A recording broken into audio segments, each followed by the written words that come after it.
Les marchés vont-ils s'effondrer suite au retrait de la Fed? C'est ce qu'on va voir dans cette vidéo. Bienvenue dans ce point de marché du mercredi 1er juin. On commence avec cet article du Coin Telegraph qui nous parle justement de l'argent de la Fed qui est en train d'être retiré progressivement des marchés. La Banque centrale américaine est en train de retirer 9 trillions de dollars, donc c'est 9000 milliards de dollars de sa balance qu'elle avait investi suite à la crise du Covid pour maintenir l'économie à flot, pour maintenir les marchés en lévitation. Donc au lieu d'avoir une correction qui aurait pu être peut-être sanglante mais saine pour le long terme, on a les banques centrales, notamment des pays occidentaux, qui ont choisi d'entretenir artificiellement une économie prospère et des marchés très haussiers. Et ça s'est fait au détriment de l'inflation qui est en train d'exploser et qui est en train d'être très compliqué et qu'il est de plus en plus compliqué de maîtriser. Donc pour réduire l'inflation, pour avoir toujours cette possibilité de contrôler l'inflation, on a les banques centrales, notamment la Fed, la banque centrale américaine, qui est en train de retirer ses liquidités des marchés financiers. C'est ce qu'on appelle le quantitative tightening. Vous allez sûrement entendre ce terme beaucoup de fois dans les journaux économiques, peut-être aussi dans les journaux un petit peu plus mainstream. Et on a cet article très intéressant du Coin Telegraph qui met en perspective différents points de vue concernant l'impact de ce retrait des liquidités de la Fed sur les marchés financiers. On a Wendy.eth qui nous dit que 80% des Américains n'ont aucune idée de ce qu'est le quantitative tightening. Je vous parle même pas des Français et des Européens. Très peu de personnes savent ce qu'était justement le quantitative easing. C'était à l'après-Covid. C'était cette injection massive de liquidités pour soutenir l'économie. C'est ce qu'on appelait le quantitative easing. Maintenant, les banques centrales font l'inverse. Elles sont en train de faire du quantitative tightening en reprenant leurs liquidités. La Banque centrale américaine prévoit de retirer des marchés financiers 47,5 milliards de dollars chaque mois durant les 3 prochains mois. C'est des quantités qui sont pharaoniques. En septembre de cette année, elle a prévu de retirer 95 milliards des marchés financiers. Donc on voit que le retrait de ces liquidités, il va s'accélérer au fil du temps, avec toujours dans cet objectif, d'ici la fin de 2023, de retirer les 7,6 trillions de dollars qui avaient été injectés suite à la pandémie. 7,6 trillions de dollars, je vous le rappelle, c'est 7600 milliards de dollars. Donc on a des quantités absolument astronomiques qui vont être retirées des marchés financiers. Et l'enjeu, ça va être de savoir comment les actions, comment le Bitcoin, comment les crypto-monnaies dans leur ensemble, et comment aussi l'économie réel va s'en sortir. C'est ce que nous dit Crypto Whale qui nous dit que le Bitcoin n'a jamais connu de marché haussier quand la Banque centrale américaine faisait du quantitative tightening et que la smart money, ce qu'on appelle les smart weights, qui sont les investisseurs initiés, ont passé les 12 derniers mois à se retirer des marchés, à vendre leurs actifs aux particuliers. Et d'après lui, le méga crash est inévitable. On a un autre avis de Pav Undal, qui est manager à l'Australian Crypto Exchange Suite FTX, qui nous dit que la Fed est en train de retirer de plus en plus rapidement de liquidités du marché, qu'il est difficile d'imaginer que ça n'aura pas d'impact sur les actifs financiers. On a des données de CoinGecko qui nous informent que ce quantitative easing, quand la Banque centrale ont commencé à injecter massivement de l'argent sur les marchés financiers, une partie de cet argent s'est retrouvée sur le marché des crypto-monnaies, qui est passé d'une capitalisation de 162 milliards le 23 mars 2020 à 3000 milliards en novembre 2021. On a un autre avis qui est divergent de Nigel Green, qui nous dit que cet impact du retrait des liquidités va être minimal parce que c'est déjà pricé, c'est déjà intégré par les investisseurs dans les cours des différents actifs financiers. D'après lui, il s'attend à un rebond imminent sur les actions et il invite les investisseurs à se positionner rapidement. Ce retrait des liquidités de la part de la Banque centrale américaine, il commence aujourd'hui, mercredi 1er juin, c'est un jour historique. La Banque centrale américaine commence à retirer des marchés ces milliards de dollars. Donc ça va être un énorme stress test pour les marchés financiers. Il faudra voir comment ils réagissent. La surprise de ces derniers jours, elle vient de la crypto-monnaie Cardano qui a explosé de 45% en 2 jours. C'est clairement la bonne surprise du moment. On n'a pas eu tellement de nouvelles fondamentales concernant Cardano. Par contre, on sait que c'est un actif qui avait pris très cher dernièrement et qui a très peu bénéficié du dernier marché haussier. On a un deuxième article, notamment de Coin Tribune, qui nous explique que la crypto-monnaie grimpe de 3000% sur les réseaux sociaux, notamment ces mentions sur Twitter qui ont explosé. On verra dans la partie sur l'analyse graphique ce que je pense de Cardano. La conférence des développeurs Apple qui aura lieu du 6 au 10 juin sur fond de rumeurs de cartes NFT à échanger. Si Apple se lance dans le marché des NFT, ça pourrait énormément aider à la démocratisation de ce secteur. Cette information nous viendrait de Mac Rumors qui nous explique qu'en cliquant sur un Memoji, c'est votre petit avatar virtuel, vous auriez une possibilité d'avoir une fonctionnalité de réalité augmentée qui révélerait 3 cartes de trading avec 3 caractères à échanger. À suivre cette conférence Apple du 6 au 10 juin peut-être avec de super annonces sur les NFT. Le journal du coin qui nous annonce que le nouveau token Luna 2.0 qui a explosé brièvement après son annonce sur Binance. Donc on a beaucoup de gens qui sont allés dessus au tout début, mais évidemment ceux qui sont restés dedans se sont fait massacrer. On va voir ce que ça dit graphiquement. Là notamment vous voyez sur Kraken comment ça s'est passé. Le listing s'est monté très haut, c'est monté jusqu'à quasiment 30 $. Aujourd'hui, il en vaut seulement 6. Donc imaginez, là les volumes sont exceptionnels, la plupart des gens ont acheté par là. Donc imaginez que vous avez acheté par là, vous êtes toujours dedans, vous avez une perte de 70%. Donc ce genre de lancement de token, très suivi par beaucoup de monde, et il vous faut vraiment être très rapide, mettre pourquoi pas des petites quantités d'argent et sortir très vite. La folie continue pour les noms de domaine Ethereum avec 2 mastodontes qui s'y mettent. On a Artefact et Nike qui ont acheté des noms de domaine en .eth. On en avait parlé la semaine dernière qu'il y avait des clubs de détenteurs de noms de domaine ETH, notamment ceux qui ont 3 chiffres.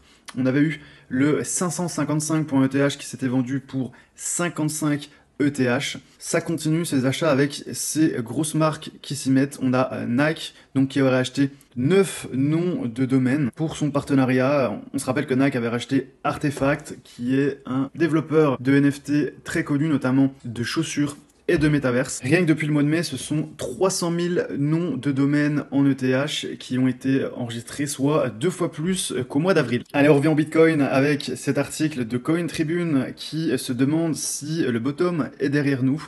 On a une analyse qui nous montre le nombre d'adresses Bitcoin par rapport au prix du Bitcoin et on voit que le nombre d'adresses vient de dépasser le prix qui n'était jamais arrivé. Donc on a souvent des nouveaux indicateurs, on a souvent des nouvelles comparaisons qui veulent un petit peu tout et rien dire. On verra dans la partie analyse graphique des indicateurs qui ont fait leurs preuves et on verra ce qu'il en est sur le Bitcoin. Du côté du Crypto Fear Index, on est en train de remonter la pente petit à petit. On est à 17, on était hier à 16, la semaine dernière à 11, le mois dernier évidemment avant ce crack, on était à 28. Pour ce qui est du top 10 crypto sur 24 heures glissantes, on a connu une petite baisse, moins 5% sur le Bitcoin, moins 6 sur Ethereum. Pareil pour BNB, XRP, moins 3%. Cardano qui se replie à moins 9%, mais qui reste quand même positif sur 7 jours, à 8% de hausse, tout comme le Bitcoin.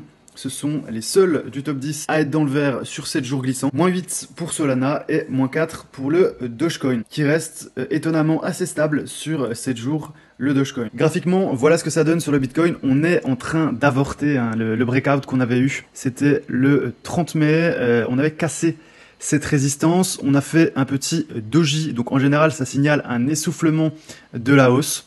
Et là, on est en train de confirmer, on est en train de réintégrer les 30 000. C'est un niveau psychologique très important, mais ça viendrait invalider ce petit breakout qu'on avait eu. On avait quand même cassé ce point haut du 15 mai. Il restait un niveau, ce niveau du 10 mai 2022, qui était ici, qu'on n'est pas venu chercher. C'est ce niveau qui va être le plus important désormais. Pour l'instant, breakout avorté, ça semble moyen. On est en train de réintégrer ce gros range qu'on avait ici, au niveau des 28 000. Et on a toujours cette grosse mèche, cette panique qu'on a eue le 12 mai, qui est descendue jusqu'à 25 000.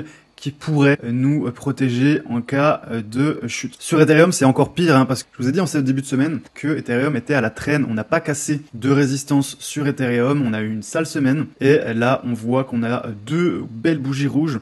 On est en train de perdre cette hausse qu'on avait eue le 30 mai. Et le support est très proche. Le support est seulement à 1700. Et ensuite, il y a vraiment de la place. Ensuite, sur Ethereum, ça peut vite descendre très bas. Si on casse ces 1700, on peut vite se retrouver à 1500, voire à 1200, ce qui correspondrait à nouveau à une baisse de près de 20%, voire de 30% si on venait à atteindre les 1300. Cardano, on voulait voir un petit peu plus clair sur Cardano parce que depuis le point bas, c'est vrai qu'on est remonté pas mal. On est remonté jusqu'à 52%. On a cassé ce point haut des 0,61. Sauf que regardez, on a cassé ce point haut des 0,61 qui datait du 16 mai. Le problème, c'est que la bougie qui a cassé, même en daily, elle est très moche. Elle n'est pas très remplie. C'est pas une cassure très franche. Et en plus, la bougie du jour est en train de faire un avalement baissier. Donc c'est plutôt un signal de retour à la baisse pour Cardano, donc en espérant que peu de personnes se soient fait avoir. J'ai beaucoup de personnes, moi, qui m'ont contacté sur les réseaux en voyant cette hausse de Cardano de 50% qui ont acheté. Faites attention, la tendance est baissière, même sur le long terme. Regardez en journalier, c'est baissier. En hebdo, on a cassé des gros niveaux, les 0,72. Ensuite, il n'y a quasiment plus aucun support. Ça peut descendre très très bas sur Cardano. On passe aux actions avec le VIX, notre indice de volatilité qui repart à la hausse. On est sur les 27.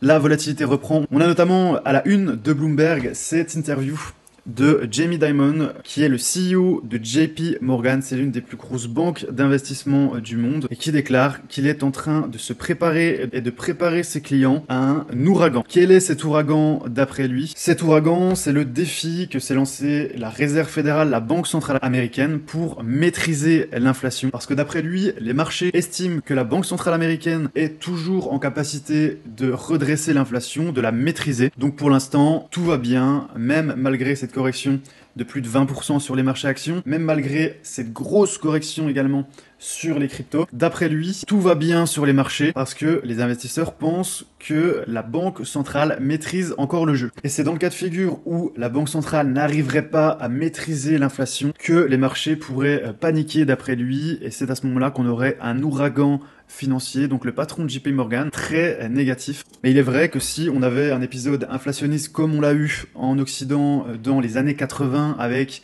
5, 6, 7 années à plus de 10% de rythme inflationniste, ce serait très compliqué pour les marchés financiers et pour l'économie en général. Du côté du Nasdaq, je pense que ce graphique vous rappelle quelque chose. On a cassé le 27 mai cette résistance qui datait du 17 mai 2022. On a eu un petit doji et maintenant on est en train d'avoir un avalement baissier qui est en train de réintégrer ce range. C'est exactement ce qu'on a eu sur le Bitcoin. Je vous dis depuis plusieurs jours, même plusieurs semaines, que ce Bitcoin est un Nasdaq à effet de levier. Donc si vous voulez savoir ce qui va se passer sur le Bitcoin, il faut regarder du côté des valeurs technologiques, du côté du Nasdaq. Et là, ce qu'on voit, c'est moyen, c'est en train de réintégrer ce niveau juste ici. Donc si on clôture en journalier par ici, et encore pire, si on venait à clôturer en hebdomadaire avec une bougie bien remplie, il est tout à fait possible qu'on redescende au niveau des 11 600 sur le Nasdaq et pourquoi pas sur les 27 950 sur le Bitcoin, voire sur ce niveau des 25 000 dans les jours qui viennent. Donc il faut l'avouer, on a eu un faux espoir en début de semaine, c'est vraiment compliqué. On va voir la clôture quand même en journalier, il est tout à fait possible qu'on rebondisse par le haut, mais ça sent quand même mauvais. On a cette cassure, ce doji qui vient annoncer l'essoufflement du rebond et cette bougie d'avalement baissière qui réintègre, ce serait très mauvais pour la suite. Les probabilités sont clairement à un retour baissier. Et ce serait aussi un retour dans le crack au niveau du Nasdaq. On est à 25% de baisse. On était descendu jusqu'à 30% de baisse. C'est officiellement ce qu'on appelle un crack boursier sur les indices actions. On a cru qu'on s'en était sorti, mais il est tout à fait possible qu'on redescende dans le crack, qu'on reparte dans un crack sur le Nasdaq en tout cas. Du côté du S&P, on a une baisse qui est un peu moins importante que sur le Nasdaq, que ce soit la baisse journalière ou la baisse depuis les points hauts, on est seulement à 15% de baisse. C'est une petite correction pour l'instant. Il n'y a rien d'inquiétant sur le S&P. Pour les valeurs industrielles, c'est pareil. Les valeurs industrielles, le Dow Jones, on est à moins 11% de baisse, moins 15 au plus bas, c'est ce qu'on appelle une petite correction. Pour l'instant, on est plutôt dans un profil de crise des valeurs technologiques et évidemment de crise sur le Bitcoin qui suit le Nasdaq jusqu'à présent. Voilà pour ce point de marché du mercredi 1er juin. J'espère que vous avez apprécié cette vidéo. Mettez-moi un like si c'est le cas. Pensez aussi à vous abonner si c'est pas encore fait, à télécharger le guide pour investir en période de crise qui est gratuit, qui vaut normalement 199 €. C'est une formation qui dure un peu plus d'1 heure, dans laquelle vous allez découvrir comment investir dans les actifs financiers qui profitent de la crise. Je vous mets les liens juste en dessous de la vidéo et je vous dis à demain pour un nouveau point de marché.